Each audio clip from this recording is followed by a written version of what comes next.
The Japan and Philippines is a small country but many differences like location, languages, beliefs, and etc. So the terrain of Japan is mostly rugged and mountainous with 66% forest, while terrain of Philippines is mostly mountains with narrow to extensive coastal lowlands. Japan has four distinct seasons with a climate ranging from subarctic in the north to subtropical in the south. The climate of Philippines is either tropical rainforest, tropical savanna. The most widely spoken language in Japan, which is separated into several dialects with Tokyo dialect considered standard Japanese. Filipino is also designated along with English as an official language of the country. It is a standard variety of the Tagalog language that is widely spoken in the Philippines. Shinto and Buddhism are Japan. Rainbow reasoning. Not everyone experiences equality the same way. This article lists facts about controversial issue that is currently happening worldwide. Gender inequality. This issue has not been inequality addressed. It happens to everyone, including men. Gender inequality means experiencing unequal treatment and discrimination for their gender. This issue is not new. This happened before and is currently happening till now. It is found in varying degrees in most societies around the world. In the most of the family tend to pay more attention towards their girl child than to their boys. In fact, majority of the parents obligate their son to protect all the girls in their family members. In most of the societies, women work longer than men. Majority of the men obligate their wife, daughter, or any girl's family to do more household chore and child care. In the workplace, men tend to earn more money than women do. There are also a lot of jobs offering too. Some companies hired more men than women. The reason for that is the society will live in our bias.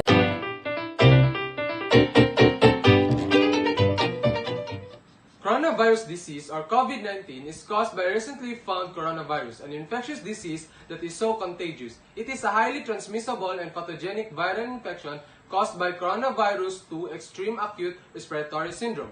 Before the epidemic started in Wuhan, China in December 2019, this disease or virus were still unspecified. Now, in far more than 200 countries, it has infected over 37,267,921 confirmed individuals.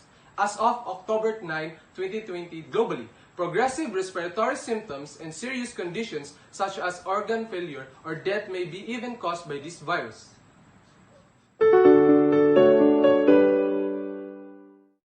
The cases of this disease is getting high each day. Philippines has now reached 339,000 cases as of October 11, 2020, according to Department of Health Philippines nationwide cases data. Total cases 339,341. Active cases 39,945.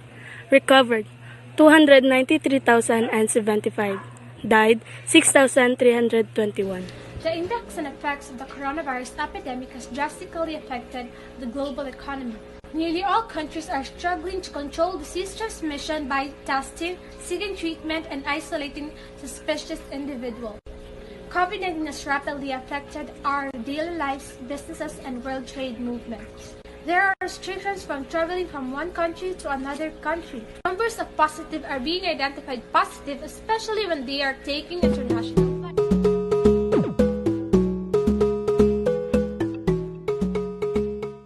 Ating topic today is about coronavirus. So, while the vaccine of this virus is not yet available, people are taking care of themselves by taking some simple precautions, such as physical distancing.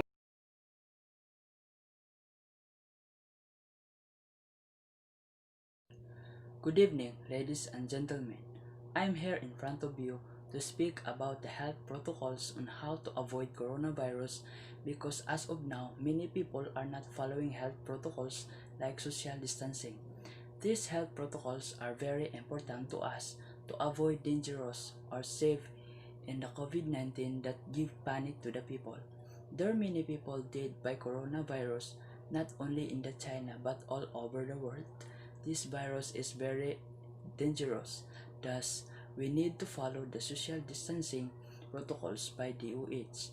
But many people are not following because of they do not fear. Thus, the virus is continue to increase the cases and deaths. So we need unity to our community for free in COVID-19. In this case, the coronavirus will decrease if the people always following in social distancing protocols while the vaccine of COVID-19 is not yet available in the Philippines. So as of now, these types of protocols is very necessarily to fight coronavirus disease. Let us not let the case of the coronavirus.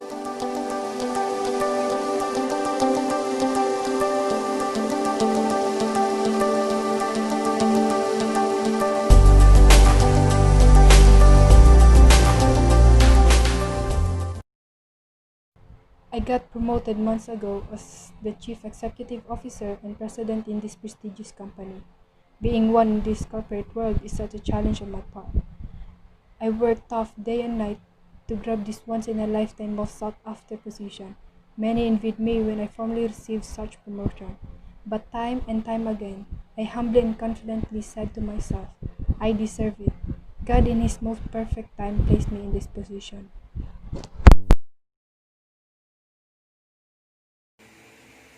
Good morning, ma'am. Yes, good morning. Have a blessed day, my beauteous secretary, Miss Witty. Ma'am, two of your subordinates have conflict. They want to talk to you. Do you have any spare time to confront them since you have an appointment with Mr. Isabel by 10 o'clock? I do recognize. Yes, I have an appointment with Mr. Zubel by 10. But I have to attend first to their pleas. Please call them right away in my office and thank you. Yes, I will, ma'am. I will bring you later your favorite brewed coffee with fresh milk and you're muchly welcome.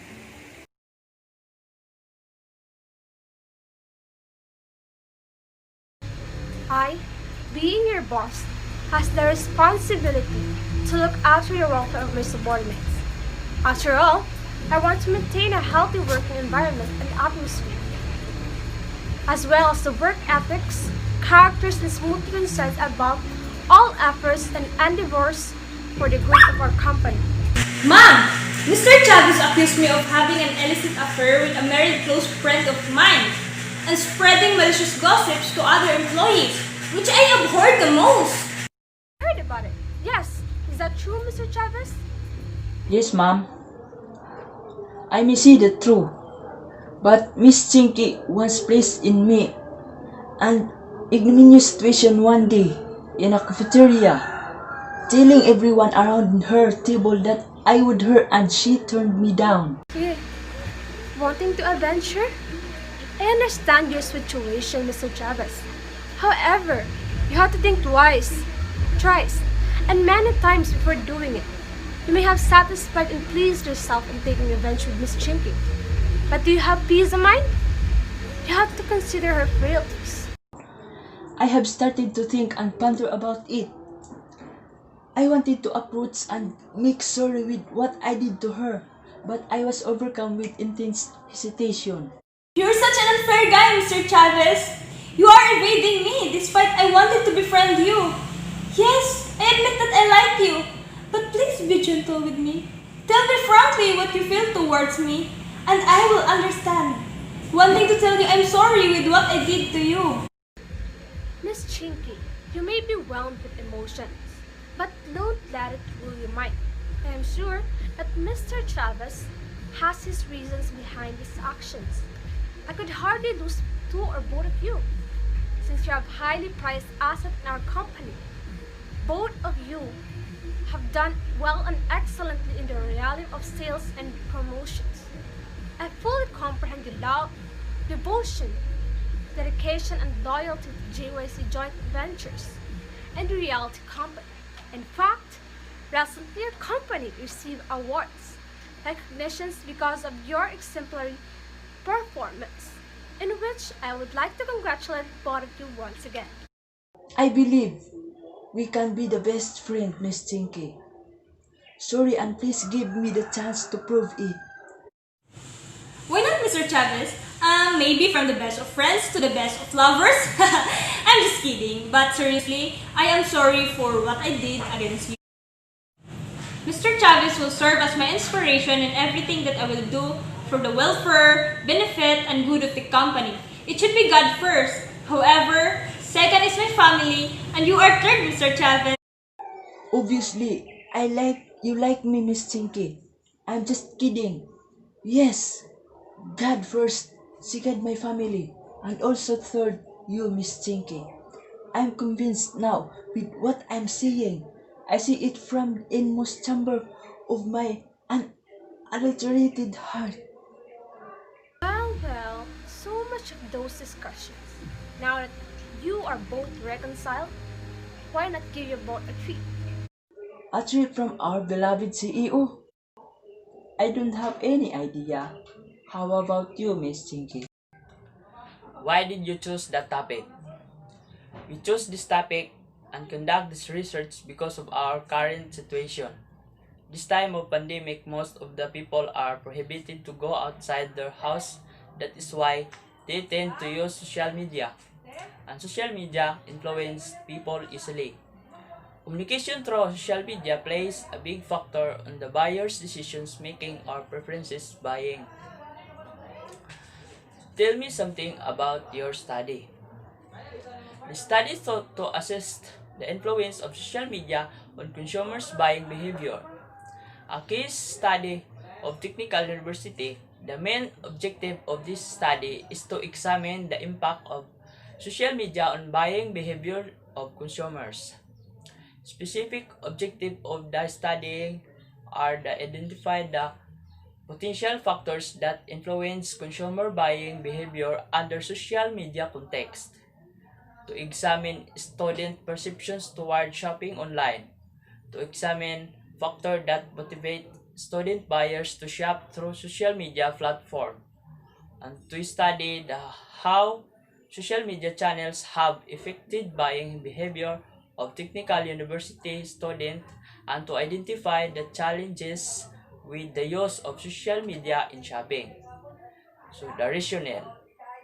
Social media, which includes the content, visual, promotions, discount, and influencer, has the ability to influence the buyer behavior of the consumers today. Buying behaviors of often called online decision making. Hi, my name is Rican Madanlo. Review of related literature. This chapter covers article reading and literatures that endorse or concentrate on an issue that has been gained and is more informative about the impact of social media on consumers' preferences. These reviews will relate the depth understanding of how can social media influence the consumer's choice when it comes to buying preferences, and will explain the behavior of the consumers. In addition, the segment provides a wide variety of topics from various sources and reputable individuals who have performed research that is similar and importance of this report. Online media has picked up in inexorably significant part in buyer life. Building a lasting informal organization presence and associating through online correspondence have become a famous and inescapable circle of current culture. Informal organizations speak to an extraordinary stage for progressive development and advancement of purchaser brand connection, where the two retailer and shopper's taker spectacle in the market of online brand networks. From the showcasing point of view, shoppers everywhere on the world are firmly associated with one another through commitment in online verbal correspondence. Creating new examples in brand buying measures have given that adolescents and youthful grown-ups are viewed as principal workers of this pattern. We extrapolated this plan to getting the understudy populace with